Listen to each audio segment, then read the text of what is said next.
reason and for my own personal reasons, and to accept responsibility for the death of Julianne Winningham, I am pleading guilty. You're hearing there from one of the nation's most infamous serial killers. But to my next guest, he was simply Dad. Melissa Moore says she has studied the similarities between Casey Anthony and her father, who was known as the Happy Face Killer. He had brutally murdered at least 8 women. Now, what might George and Cindy Anthony be going through right now? Could it be something like that? What it's like to find out that someone you love has done horrible things. Back with us, criminal defense attorney Mark Eiglarsh and Judge Penny Brown Reynolds. Now, you guys, I'm going to ask you to sit for a second and just listen to the interview I'm going to do here with Melissa. And if you have any comments, please raise your hand and ring in. But I've got a million questions for Melissa, and I hope you at home understand that. Sure. Okay, guys, this is an attempt to kind of. I deal with sick people, and sick people are not necessarily criminals. And Melissa has lived with a criminal. So, Melissa, I'm going to ask you similarities you see between Casey and your dad. The narcissism, the lies, tons of lies. My father said that he killed 163 women. In reality, it was 8. But just the lies continually. It's a circus. I mean, and I think she's trying to divert the attention by lying. Did he lie? I mean, you, when you were growing up, when you were a very young girl, said that you felt something was wrong, something was not right, but you couldn't quite figure it out. Is that correct? Correct. It was my intuition, but I didn't know that. You don't know what intuition is when you're a child. Well, and as a child, children normally have a grandiose position, which is I'm responsible for everything. So it must be me. I'm bad. That something's wrong with him. But then you saw him do something awful. I understand. Right. I saw him kill and torture my animals, and that made me feel like something was very wrong. Now, I didn't have a huge frame of reference. I mean, it was, we lived out, yeah, it was my dad, and I expected him to show me what was typical of a father. And my neighbors, I mean, they were far and few. We lived out in the countryside. He tortured your kittens, I understand. Right. And you described what I've read you describe as sort of a strange look on his face while that was happening. He enjoyed it. He was looking like he was really engaged in this, and that it brought him pleasure. So let me go out to Mark and Judge Penny. Do we have any evidence of that kind of behavior with Casey? Have you guys heard anything like that? No, I certainly haven't, but if I can chime in for a minute about intuition, I certainly believe that with George Anthony being a police officer, and even Cindy by her actions, you could tell that she knew. She couldn't put her hands on it, but she knew something wasn't right. And although in Melissa's case, she was a child and didn't quite understand, I suspect that George and Cindy Anthony will look back on this and think about that it was more than just lies. That deep down in their deepest part of themselves, they knew that something just wasn't right with their daughter as it related to their granddaughter. The judge is right, and there are reports that literally while in the home, George grabbed Cindy by the throat, threw her against the wall, and said, "Where's the damn kid?" So well, he's Mark, a veteran detective. He knows. That's right, Mark. I've actually talked to a woman who spent time, hopefully we'll get some of these people on the show if they decide they'd like to speak publicly about it, but I've talked to people who spent time in the home, and that's the kind of thing you hear about George, is that he seems like something, he was like almost driven crazy by this intuition, something was wrong, and he was eventually got tired of the lying. But I want to go back to Melissa, and so give us your intuition now. What do you see in Casey, and what does that tell you? How does that inform you, and can you inform us about what we're looking at here? It seems like the whole world has decided that Casey is a killer. It kind of feels like it, doesn't it? Yeah, it does. And you think they're right. I think they're right. Tell us why.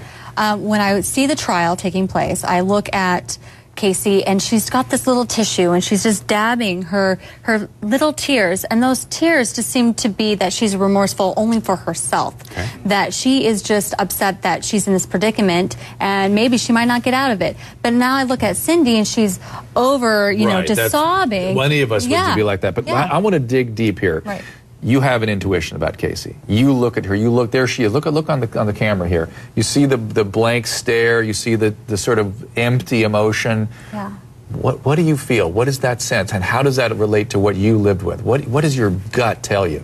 My gut tells me she's guilty. She has something to do with her daughter's disappearance or death. What does your experience with your dad inform you? How? Because we don't have that experience. I think what we're seeing right now is just a mirror, what she wants to project to us. And would your dad do things like that? He would just put out what he thought he needed to manipulate the world. He would mirror what other people would do. He would kind of investigate what is the normal response for this kind of situation, and then give that response on cue.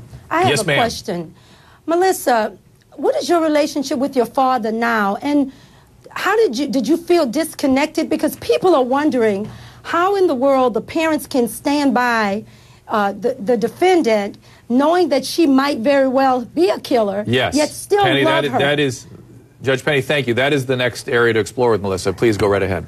Well, I feel seeing my dad, being in my life and being my father, I loved him. I'm a child of his, and being a mother myself now, I love my children. If they did something wrong, I would stand by them and want to understand why they did something wrong. But I feel a connection with my parent, and I can't get rid of that feeling. But yet you've not had any communication with him. You've disconnected. I've disconnected because of his ridiculous letters to me. They're absurd, and they cross the boundaries. What are they? What happened? For instance, one time when I turned 26, I received a letter of him drawing on a piece of artwork of a woman half nude coming out of a shell, and in the inside he wrote, "I know how I see you as my little girl, but your husband sees you like this." And to me, that just crossed the line. So it was bizarre. Just gross. It was bizarre. So it's like, so he has no concept of boundaries and normal human kinds of interaction. Right. How does your mom explain all this? She didn't explain it to me. I think it's still over her head just as much as it is to us. Did she have a dad that was a problem too, in some way? Coincidentally, when I was 10, my parents divorced, and when she was 10, her parents divorced. Do we know why?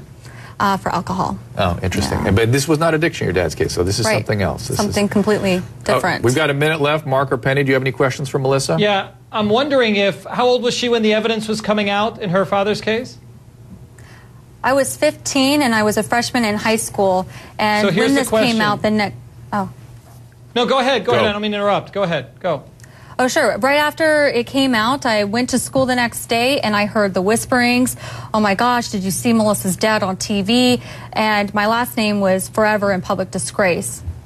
So my question is, as you start to learn about the details, did you, like I'm supposing Cindy went through and maybe still is going through, have this kind of denial phase where you just say... Or an aha phase. Right. Denial at first, and then aha, because all of the pieces were starting to fit. I saw my dad torture my animals, and now I knew he was capable of torturing women as well. Do you continue to love Dr. Drew? Let me just ask this: Penny. Do you continue to love him, although he's your father and yet a murderer? How do you reconcile those feelings? I continue to love him because I couldn't stop that. I wish I could. If there was a button that I could push and say, I don't want to love him anymore, I would push it. And wrapping my head around a loving father, who I thought was a loving father, and a serial killer, you just can't mesh the two together. As you know, Penny, it's a very common conflict that a lot of people in our country have to deal with. They have parents that have done horrible things to them or other people, and yet it's still dad or it's still mom. And it creates a deep rupture inside the individuals, and it's something you have to heal. Right. You have to heal. I want to thank my panel. Thank you, Mark. Thank you, Judge Penny. And Melissa, thank you very much for sharing. It's very interesting. I'm going to give you one last word. She did it? She did. What did she do? She killed her daughter. Why? I think she didn't want to have the burden of being a mother anymore. How do you think she did it? Just what your gut tell you? Chloroform. Melissa, thank you very much.